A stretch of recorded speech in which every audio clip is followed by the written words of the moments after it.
You've done everything right.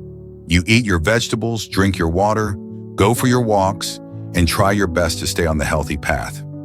For decades, you've believed what nearly everyone has been told. Vegetables are always good for you. And for most people in most stages of life, that's absolutely true. But what if I told you that some of the healthiest looking vegetables in your kitchen could quietly be working against your body, especially after the age of 60? That might sound strange. After all, how could something like spinach or bell peppers, or even a fresh glass of green juice be harmful? But here's what many people don't realize. As we age, our bodies change in subtle but important ways. Our kidneys process minerals differently. Our joints respond more sensitively to inflammation. Our stomachs become less tolerant to harsh fibers and certain plant compounds. And what once gave you energy in your 30s might now leave you bloated, achy, or tired in your 70s. This isn't about fear. This isn't about throwing away your vegetables. It's about awareness. Because when we understand how certain natural substances, like oxalates, lectins, nightshades, and raw plant acids, interact with the aging body, we gain the power to make gentle adjustments. Not to give up what we enjoy, but to enjoy them wisely, thoughtfully, and safely. In this video, we're going to look at 5 vegetables that are often labeled superfoods, but can quietly cause problems for older adults if eaten too frequently or in the wrong form. We'll also talk about what to do instead, how to prepare them better, how to balance your meals, and how to listen to your body in a way that honors your wisdom, not just your willpower. You see, healthy aging isn't about eating everything perfectly. It's about eating what's right for you, right now. And that might mean rethinking some habits that used to serve you well, but no longer match your body's needs. So let me ask you, is your salad bowl really helping you? Or could it be holding something that's making you feel just a little worse each day? If you're over 60 or love someone who is, this video might open your eyes to a few quiet truths that no one talks about. Stay with me until the end, and together we'll explore not only what to avoid, but how to adapt with grace, not fear. I know you are a person who likes to watch videos quietly. If you have not liked and subscribed to the channel, now is a good time to do it, because you are a kind person. If the video is helpful, press 1. If the video is not good enough or needs improvement, press 2. Thanks everyone. Now let's get started. Number 1. Spinach, high oxalate and kidney risk. For most of her life, Linda believed spinach was one of the healthiest things she could put on her plate. It was rich in iron, full of vitamins, and easy to add to soups, salads, or a quick sauté. "I eat it for my blood," she used to say with pride. But over the last year, something changed. She began experiencing lower back pain that didn't quite feel muscular. Her energy dropped. She found herself making more trips to the bathroom, and not always comfortably. Her doctor ran some tests and then gently said, "Linda, you've developed kidney stones, and your diet may have something to do with it." The surprise on her face was real. "But I thought spinach was good for me." It is, but only to a point. Spinach, while celebrated as a superfood, is also one of the highest natural sources of oxalates, a compound that, in large amounts, can contribute to the formation of kidney stones. When oxalate binds with calcium in your kidneys, it can form sharp crystals that are difficult and painful to pass.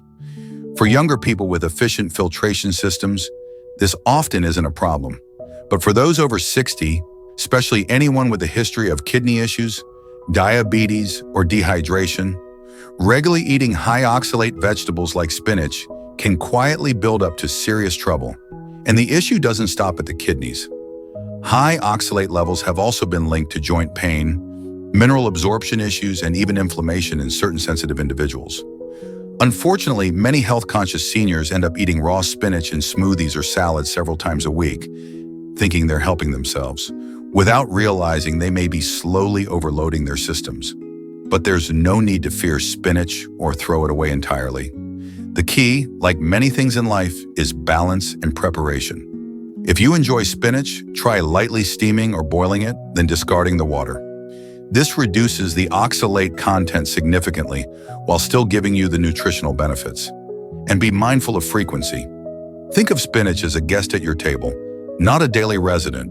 Let me ask you gently, are you holding on to habits that served you once, but might not serve you now? Linda didn't stop eating spinach, but she stopped having it every day. She learned how to rotate in other greens, like cooked kale or romaine, and she started boiling her spinach before using it. The kidney pain faded, her energy returned, and with it came something more powerful, a sense of trust in her body and the wisdom to adapt. Because healthy eating isn't just about what's good, it's about what's good for you today at this stage in life. In the next part of our journey, we'll explore another vegetable that often finds its way into salads and sandwiches, but may be irritating your gut or your joints without you knowing. Raw tomatoes. Number 2, tomatoes, acid and lectin. Sensitivity. For as long as he could remember, tomatoes were a part of every season in James's life. Summer meant slicing fresh heirlooms for sandwiches, autumn brought homemade tomato soup, and even winter meals weren't complete without a few cherry tomatoes on the side.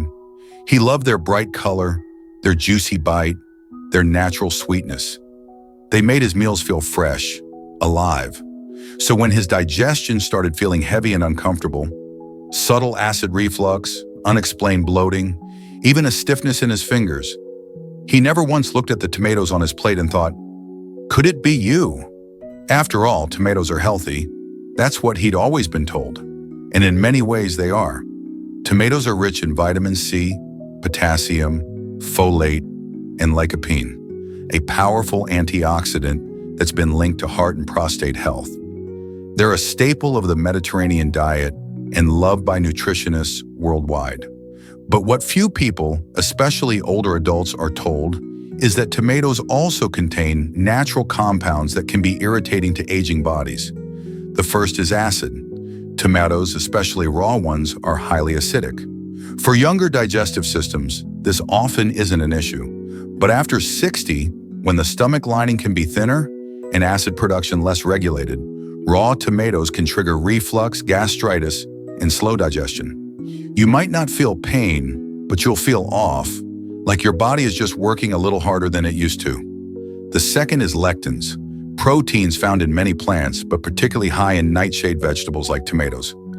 Lectins are tough on digestion and can bind to the gut lining, especially when consumed raw and in excess. For people with autoimmune sensitivities, joint issues, or gut inflammation, lectins can act like sandpaper, gradually irritating the system, contributing to symptoms like bloating, fatigue, and low-grade inflammation. And yet most seniors eat raw tomatoes regularly, on sandwiches, in salads, or sliced with a dash of salt. Not because they feel good after eating them, but because they believe it's healthy. But health isn't what something looks like, it's what it feels like. The beautiful part? You don't have to give up tomatoes. You simply need to cook them. Cooking reduces lectin content dramatically and makes lycopene more available to your body. Roasting, boiling, or stewing tomatoes doesn't just protect your gut, it actually enhances their benefits. It turns a raw irritant into a warm, healing food. Let me ask you gently, are there things you continue doing, not because they feel right, but because they used to be right? James began to shift. He replaced his daily tomato salad with homemade tomato soup. He started roasting cherry tomatoes with garlic and olive oil instead of slicing them raw. His sandwiches became softer, his digestion smoother, and most surprising of all, his hands stopped aching in the morning. It wasn't a miracle, it was mindfulness, a willingness to listen to his body instead of blindly following what used to be true. Because healthy aging isn't about giving things up, it's about growing wiser about the things we keep. In the next chapter, we'll explore another common vegetable, vibrant, crunchy, colorful, and why it might be secretly worsening joint pain for many older adults. Bell peppers. Number 3, bell peppers, nightshade, and joint inflammation. Marjorie always took pride in eating her colors. Her plate was like a garden, deep greens, sunny yellows, vibrant reds, and right at the center of it all, bell peppers, raw in salads, roasted in soups, sautéed in eggs. She loved them in every form. They're full of vitamin C, she'd say cheerfully, and they make my food beautiful. But over the past year, something had shifted. Her knees ached more after long walks. Her hands were stiffer in the morning. She found herself reaching for the ibuprofen more often and sleeping less soundly because of the dull throb in her hips. She blamed it on aging, on weather, on the years catching up to her. Until one day her rheumatologist quietly asked, "How often are you eating bell peppers?" She was stunned. "Every day," she said. "Aren't they healthy?" They are for some people. Bell peppers belong to a plant family known as nightshades, a group that includes tomatoes, eggplants, and white potatoes. These vegetables, while rich in nutrients, also contain compounds called alkaloids, natural chemicals that, in some people, can irritate the joints, trigger inflammation, and amplify existing pain. In particular, a compound called solanine is found in nightshades and has been linked to increased joint stiffness, swelling, and discomfort in people with arthritis or autoimmune conditions. For many older adults, this connection isn't obvious. The effects of nightshades aren't always immediate or dramatic. They're subtle, a little more soreness here, a little less flexibility there. But when these foods are eaten daily, the inflammation can build slowly, silently. And because bell peppers look healthy, feel crisp, and taste sweet, we rarely stop to question them. But here's the gentle truth. Not every healthy food is healthy for everyone. As your body changes with age, your tolerance for certain compounds may also change. What energized you at 40 may now exhaust you at 70. And recognizing that isn't defeat, it's wisdom. The good news? You don't need to banish bell peppers forever. If you suspect they may be contributing to your joint pain, try removing them from your diet for a couple of weeks. Watch how your body responds. If symptoms improve, consider reducing how often you eat them, or cook them thoroughly. Roasting or steaming can break down some of the irritating compounds and make them easier on the body. Let me ask you something from the heart. Are you listening to your body or holding on to habits simply because they've always been there? Marjorie decided to give it a try. She took a 2-week break from bell peppers, and to her surprise, her hands felt looser, her knees less swollen. When she brought them back, she noticed the stiffness returned. It was subtle, but clear. She didn't feel angry. She felt empowered. She hadn't lost a food. She had gained a deeper understanding of herself. Because aging isn't about restriction, it's about refinement. And sometimes the greatest gift you can give your body is to pause, reflect, and gently ask, is this still right for me? In the next section, we'll turn to a vegetable many people think of as earthy and wholesome, beets. But hidden within their sweetness may be risks for those with kidney or blood sugar issues. Let's take a closer look. Number 4. Beets, hidden sugar, and kidney. Oxalates. Harold had always thought of beets as the perfect food. They were earthy, rich in color, and full of nutrients. He'd grown up watching his mother boil them in big pots, slice them onto plates, and serve them with nothing more than a pinch of salt. In his 60s, he discovered beet juice and started drinking it every morning, believing it was giving him energy and cleaning out his system. Beets are good for the blood, he told his friends. And it's true, beets are rich in folate, potassium, fiber, and nitrates that support circulation and lower blood pressure. But what Harold didn't know, what most people don't know, is that beets also come with a quiet downside that can be especially risky after the age of 60.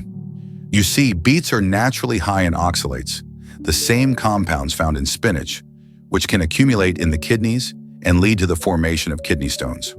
For older adults whose kidney function may already be slowing down, or who are not drinking enough water, this can gradually become a problem.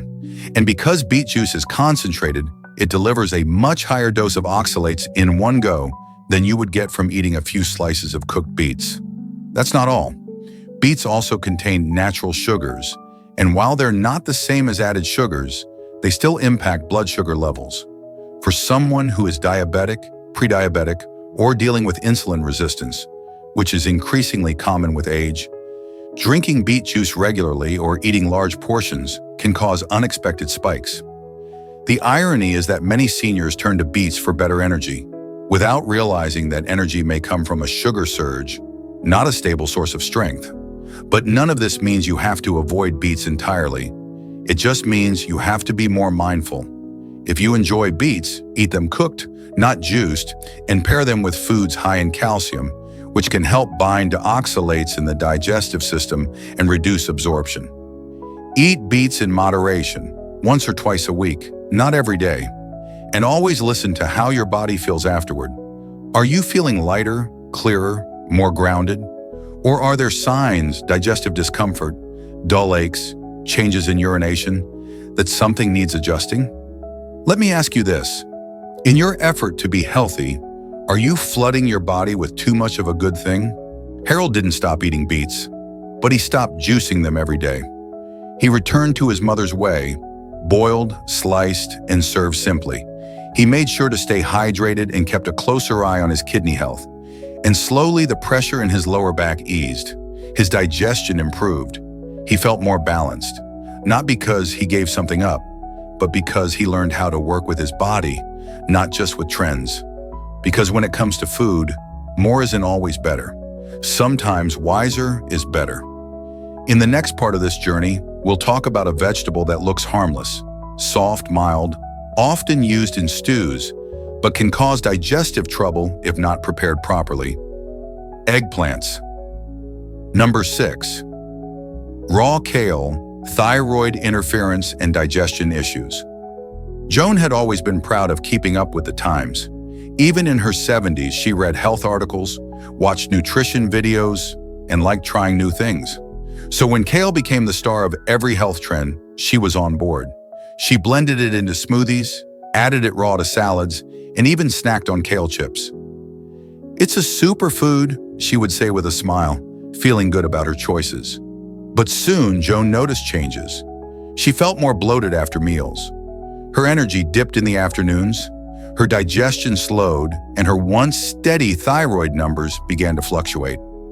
At first, she didn't connect the dots. After all, how could something as healthy as kale be part of the problem? But like many so-called superfoods, kale isn't one size fits all, especially for older adults. When eaten raw and too often, kale contains compounds called goitrogens, which can interfere with the body's ability to absorb iodine, a key mineral needed for healthy thyroid function. Over time, this can lead to symptoms like fatigue, brain fog, cold sensitivity, or weight changes, particularly in those already prone to thyroid imbalances, which become more common with age. Beyond the thyroid, raw kale is also high in insoluble fiber, which, while beneficial in moderate amounts, can be difficult for aging digestive systems to break down. For some seniors, raw kale leads to bloating, gas, or even constipation, especially when it's eaten frequently in salads or green juices. The key here isn't to fear kale, but to respect what your body can comfortably handle. Kale becomes much gentler and even more beneficial when it's lightly cooked. Sautéing, steaming, or blanching kale helps neutralize goitrogens and breaks down tough fibers, making it easier to digest and safer for your thyroid. And instead of eating it daily, it's wiser to rotate kale with other cooked greens like spinach, also in moderation, bok choy or chard, allowing your body variety and balance. Let me ask you gently, are you following the crowd or following what your body is quietly trying to tell you? Joan made a shift. She stopped blending raw kale into her smoothies and instead started lightly sautéing it with garlic and olive oil. She ate smaller portions, less often, and listened carefully to how she felt afterward. Within weeks, her bloating eased, her energy came back, and her thyroid numbers stabilized. But more than that, she regained a sense of trust in her own ability to adapt, to change with grace instead of fear. Because healthy eating isn't just about what's trending, it's about tuning in. In the next section, we'll talk about 2 more vegetables that are beloved for their crunch, but when eaten raw may quietly cause gas, bloating, and discomfort for sensitive stomachs: broccoli and cauliflower. Number 7, raw broccoli and cauliflower. Gas and bloating. For years, Dennis had prided himself on eating clean. No junk food, plenty of vegetables, and a big salad every day for lunch. At the heart of that salad were 2 of his favorites: raw broccoli and raw cauliflower. He liked their crunch, their bitterness, the way they made his plate feel fresh. But lately, Dennis found himself feeling uncomfortable after lunch. His stomach would tighten. He'd feel gassy, bloated, and sometimes even have trouble buttoning his pants by late afternoon. He didn't suspect the salad. After all, broccoli and cauliflower are supposed to be good for you, right? The truth is, they are, but not always in raw form and not always for everyone, especially after the age of 60.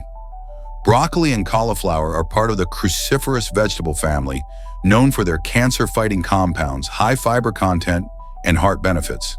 But when eaten raw, they also contain a sugar called raffinose, which the human body cannot fully digest without help from gut bacteria. As bacteria ferment this sugar in the colon, gas is produced, and for seniors with slower digestion or a more sensitive gut, this can lead to uncomfortable bloating, cramping, or excessive flatulence.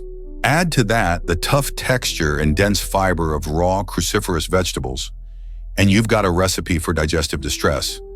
Not because these vegetables are bad, but because your digestive fire may no longer burn as hot as it once did. But there's no need to remove these power-packed veggies from your diet. The answer is simple: cook them.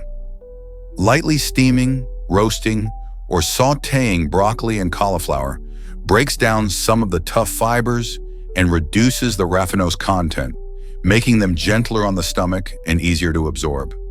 You still get the vitamins, the fiber, the antioxidants, but without the discomfort that steals your energy for the rest of the day. Let me ask you this.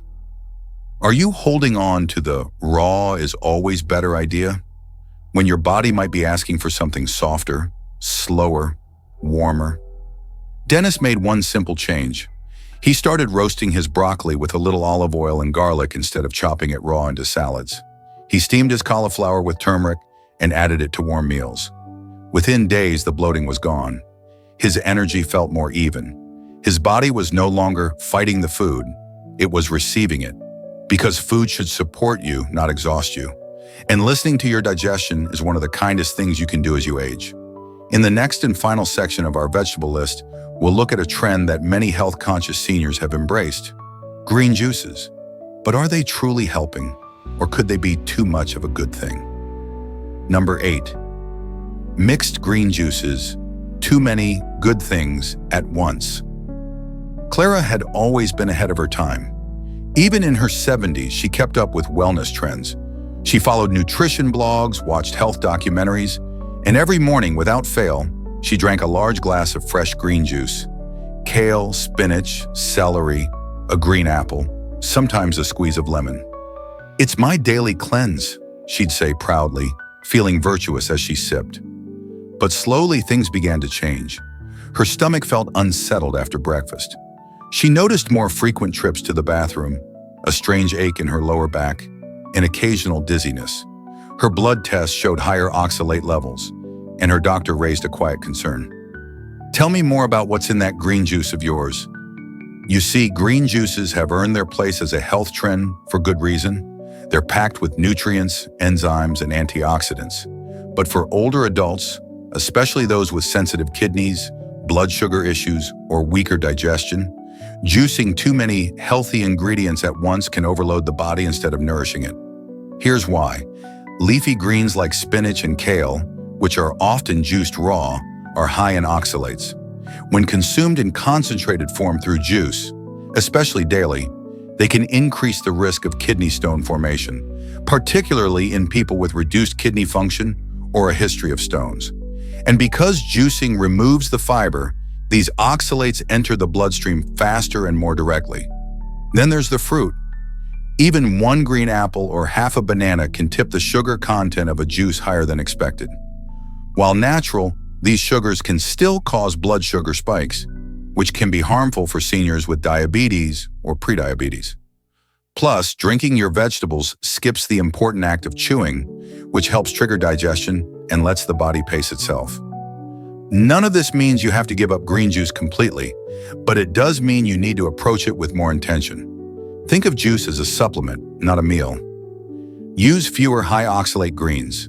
Rotate with herbs like parsley or lettuce. Limit the fruit to a quarter of an apple, or skip it entirely.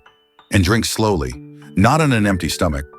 Better yet, eat your greens whole, steamed, sautéed, or blended into soups, so you get the fiber and allow your body to absorb nutrients more gradually and gently.